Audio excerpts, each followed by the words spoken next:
नमस्कार, मैं प्रद्युम्न कुमार और आप देख रहे हैं यूपी 24 न्यूज़। अब बात करते हैं मुद्दे की।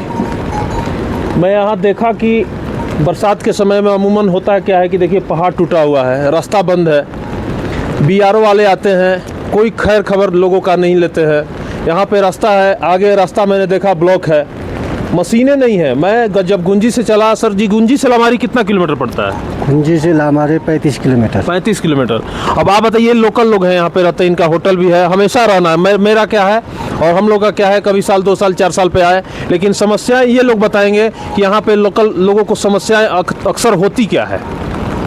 समस्या तो बहुत कुछ होता है सर क्या कंपनी वाले ने क्या मतलब बीआरओ जो कंपनी है, जैसे पिछले साल तो हमारा उतना का वो नहीं था जी, तो इस साल बहुत कम है, मशीन है नहीं है। पिछले साल कंपनी वाले थे, कंपनी वाले रोड खोलते थे, इस बार तो बिहार वाले रोड ही नहीं खोल रहे। आवत जावत के लिए बहुत परेशानी है, यहाँ पे रहने के लिए भी परेशानी है। ऊपर से पहाड़ से बरसात हो रहा है, देखिए पत्थर आने का डर है, आवत जावत यात्री के करने के लिए दिक्कत हो रहा है सर। तो जैसे आपका कहने का मतलब है कि बीआरओ जैसे मैं आपको बता दूं, बीआरओ एक ऐसी कंपनी है, बॉर्डर रोड ऑर्गेनाइजेशन जिसको बोलते हैं, जो बॉर्डर एरिया का रोड बनाते हैं। मैंने देखा गुंजी में उनका साइड है, कैंप साइड है, रास्ते में भी कहीं कहीं है उनका, लेकिन 35 किलोमीटर के दौरान में कोई एक भी गाड़ी नहीं है कि थोड़ी सी अगर रोड डिस्टर्ब हो तो उसको सफाई करके रोड को पुनः चालू कर सकें। बस खा के सो रहे हैं। करोड़ों का पैसा फंड आता है आपदा के नाम पर, और रेगुलर की बरसात में कोई यात्री ना फंसे, लोकल लोगों को परेशानी ना हो। रात में अगर किसी का तबीयत खराब हो जाता है सर, तो कैसे आप लोग सामना करते हैं? क्या करते हैं, ऐसी रास्ते में मर जाएंगे वो, तबीयत खराब होंगे तो कहाँ जाते हैं। ऐसी रोड ब्लॉक होने के बरसात के कारण से कहीं जा नहीं पाते हैं। तो ये छोटी छोटी परेशानियां हैं जो यहाँ के लोकल लोग झेलते हैं। मैं तो 1 सप्ताह से फंसा हूँ, मेरी गाड़ी ख़राब हो गई, वो अलग विषय है, उसकी मैं इस वीडियो में चर्चा नहीं करूँगा, इसलिए कि वो मेरी प्रॉब्लम उतनी होनी थी। और ड्राइवर साहब लोग भी हैं, ये देखिए ये भी फंसे हुए हैं यहाँ पे। और क्या सर, क्या समस्याएं आप देख रहे हैं? 6 दिन से फंसा हूँ सर। क्या शुभ नाम बताइए? मेरा नाम देवेश भट्ट। कहाँ के रहने वाले हैं? मैं ये बंदर लीमा पिथौरागढ़ में आता है। क्या समस्याएं आती हैं आपको? समस्याएं वही है, पत्थर गिरने का खतरा है और रोड बंद है। मैं भी बरसात होगी तो रोड पत्थर टूटेगा, गिरेगा, पहाड़ गिरेंगे, लेकिन जो सरकार ने व्यवस्थाएं दी है लोगों के लिए, उस व्यवस्था को आप किस रूप में देखते हैं? क्या व्यवस्था बीआरओ ने कर रखी है, ग्रीफ ने कर रखी है?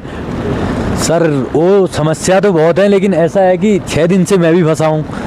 यहाँ पे मशीनें नहीं है, मशीन है तो एक है, एक ही मशीन 10 किलोमीटर आगे भी जा रही है, पीछे भी वही काम कर रही है। ये समस्या। मैं तो 35 किलोमीटर में एक भी मशीन नहीं देखा, एक मशीन देखा वो भी खराब है। करोड़ों का आपदा के नाम पे पैसा आता है, केंद्र सरकार का ये योजना है बीआरओ, बॉर्डर रोड ऑर्गेनाइजेशन। इसका मतलब यह है कि यहाँ पे जो बॉर्डर एरिया जो आता है उस पर सैनिकों का एक बड़ा जत्था होता है, जो ये बगल में नेपाल हो गया, उसके जहाँ आदि कैलाश मंदिर है वहाँ से 17 किलोमीटर लगभग चाइना बॉर्डर है। तो इसके वजह से ये रोड ज़्यादा बनता है और यहाँ पे सैनिकों का जो है ज़्यादा आवागमन होता है, इसके लिए सरकार ने यहाँ रोड बनाया। प्लस में लोकल लोगों को भी सुविधा होती है। तो मेरा सवाल उन मंत्रियों से है, उन बड़े बड़े लोगों से है जो उत्तराखंड या विशेष राज्य में जो भी मतलब पहाड़ी क्षेत्र होते हैं उसमें जो व्यवस्था अपना संभालते हैं, आखिर पैसा जाता कहाँ है? मैं देख रहा हूँ कि एक भी अफसर, एक भी अधिकारी गाड़ी से सुबह नहीं आए। 35 किलोमीटर के रेंज में उनके पास व्यवस्थाएं हैं, सारी व्यवस्था जाती कहाँ है? ये भी एक सवाल बनता है। उत्तराखंड में धामी सरकार है और कहा जाता है कि यहाँ पे 5 सीट जो है इस बार लोकसभा में 2024 में 5 सीट भाजपा को मिली है, लेकिन यहाँ लोकल के लोग झेल रहे हैं। ये वोटर हैं भाजपा का ये वोटर भी है, लेकिन इनका सवाल ये है कि हम लोग पहाड़ों में ऐसे जगह पे है कि कभी भी पहाड़ खसक सकती है। वो तो ऐसे जगह पे वो तो खिसकेगा, बरसात आएगी तो रोड भी गिरेगा, लेकिन यहाँ पे जो व्यवस्था संभालते हैं उनके लिए बड़ा सवाल है, बड़ा मुद्दा है, लोगों के लिए बड़ी मुद्दा है कि आखिर ये फंड, ये पैसा जाता कहाँ है। मैं आपको बगल से नदी दिखाता हूँ जो भारत और नेपाल को जोड़ती है। आइए जरा थोड़ा छतवा करिएगा सर, माइकवा खराब हो जाएगा।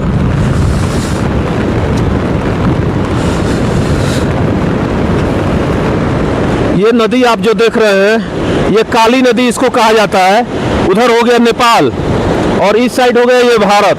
ये नदी को अगर माना जाए तो लाइन ऑफ कंट्रोल है, दोनों देशों के बीच का ये जो है, दोनों देशों को ये काली नदी जोड़ती है।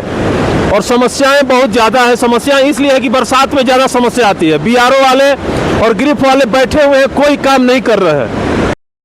हमारे साथ यहाँ पे लोकल जो टैक्सी चलाते हैं, जो अपना रोजगार करते हैं, 2 पैसा घर के लिए कमाते हैं, ये युवा हैं और इनसे बात करेंगे। क्या नाम हुआ है? मेरा संतोष। क्या करते हैं आप? अभी तो कुछ नहीं, ये है ये ड्राइवर साहब हैं? नहीं बोलिए, कोई दिक्कत नहीं है, आप बोलिए। आप क्या करते हैं साहब? मैं ड्राइवर हूँ सर, यहाँ टैक्सी गाड़ी चलाता हूँ। गांव कहाँ आप? यही जयकोट हुआ सर। जयकोट जी। तो कितने साल से आप गाड़ी चला रहे हैं? सर मुझे इस लाइन में हो गए सर 15 साल होने लग गए सर। 15 साल हो गया जी। तो ये बताइए कि मतलब क्या किन समस्याओं से जूझते हैं आप लोग? जैसे कि बरसात अभी हो रहा है जी। पहाड़ों में, खास करके बरसात में ज़्यादा समस्या आती है यातायात की, तो किस प्रकार का समस्या देखते हैं और कैसा उसका निदान होता है? सर बरसात में ज़्यादातर रोड ब्लॉक होता है। यहाँ जो कंपनी है मतलब ढीले हैं, रोड खोलने में दिक्कत होती है। बरसात में जहाँ फंस गए सर, कभी हफ्ता 1.5 हफ्ता गाड़ी में भी सोना पड़ता है। कहीं खाने को मिलता है तो कहीं खाने को भी नहीं मिलता है सर। दिक्कत वही है, जो सरकार है थोड़ा ढीला। कभी अगर रात में किसी का तबीयत अचानक सीरियस खराब हो जाए तो कैसे बचाते हैं आप लोग? सर जितना हो सके हम पैदल ले जाते हैं। अब किस्मत उसकी है जो बच सके, क्योंकि यहाँ रोड तो ऐसे ही है सर। बरसात में जब रोड बंद होती है तो महीना 1.5 महीने तक खुलता नहीं है सर। सुना आपने, देखा यहाँ के लोकल लोगों की बातें, क्योंकि अगर सबसे बड़ी बात है स्वास्थ्य और शिक्षा और यातायात, ये समाज के लगभग 3 जो चीज़ है ये ज़बरदस्त कहीं भी होनी चाहिए और सरकार के माध्यम से सबके पास पहुंच रही है। लेकिन यहाँ पे पहुंच रही है कि नहीं, मैं इनसे बात करूंगा। और आपने सुना कि रात में अगर किसी की अचानक तबीयत खराब हो गई, ये बताइए, जो आपने कंपनी की बात की, तो कंपनी कौन सा प्राइवेट कंपनी काम करती थी? जी पहले प्राइवेट कंपनी थी तो इतना दिक्कत नहीं था। अब उनका जो बॉन्ड था वो ख़त्म हो गया। अब जो प्राइवेट कंपनी की बात करें तो कौन सी कंपनी? गर्ग कंपनी थी सर। गर्ग कंपनी।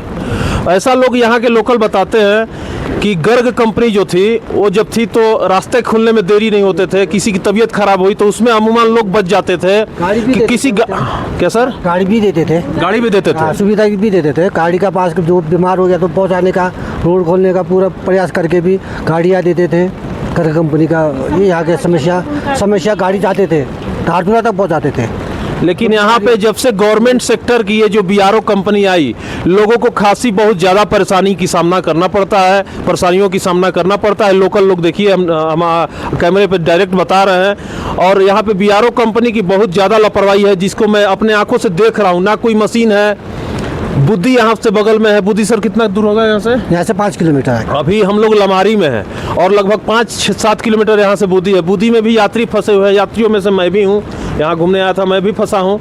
लेकिन वो बड़ा मुद्दा नहीं है, मैं तो निकल जाऊंगा किसी तरह से। लेकिन मुद्दा है जो यहाँ पे रेगुलर लोग रहते हैं, अपना जीविका चलाते हैं, स्टूडेंट पढ़ते हैं, किसी के घर में बुजुर्ग है, उनकी रात बिरात कभी अचानक तबीयत खराब हो जाती है, तो इन समस्याओं को कौन देखेगा? मैं धामी सरकार से ये रिक्वेस्ट करना चाहूँगा कि यहाँ बीआरओ कंपनी वाले जो बैठे हुए हैं और सिर्फ खाते हैं और सोते हैं, उनके जी में कोई काम नहीं है। मैं देखा कि करोड़ों आपदा के नाम पर पैसा आती है, लेकिन उस पैसे का यूटिलाइज कहीं नहीं है। 35 किलोमीटर में मैं कहीं नहीं मशीन एक भी देखा।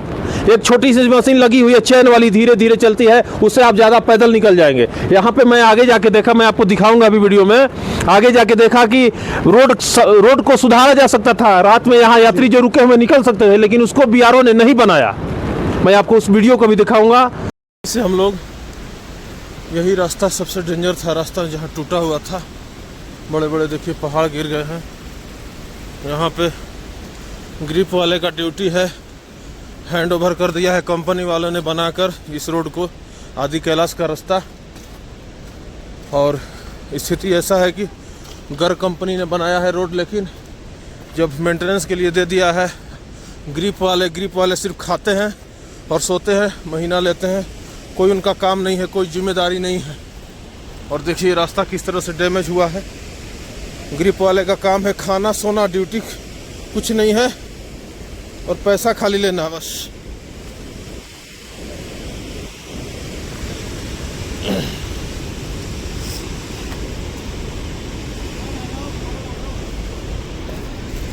इस तरह से रास्ता खराब है, मैं पार कर रहा हूँ।